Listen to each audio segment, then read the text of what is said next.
Black and white ಕಣ್ಣು full red ಆಗಿದೆ. ಅಣ್ಣ ನಿನ್ನ ಹೆಗಲೆ ಮಲಗೋ ಬೆಡ್ ಆಗಿದೆ. ಬಡ್ಡಿ ಮಗನ್ ಬಾಡಿ ಯಾಕೆ ಸೇಕಾಯ್ತಿದೆ. ಆದ್ರೂ ಒಂದು 90 ಇರಲಿ ಬೇಕಾಯ್ತದೆ.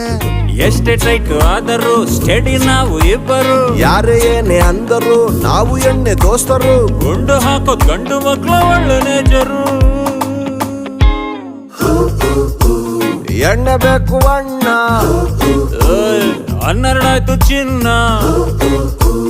ಬಾರು ತೆಗಿಸೋ ಅಣ್ಣ, ನಿನ್ ನೆಟ್ಟಿಗ್ ನಿಲ್ಲೋರನ್ನ.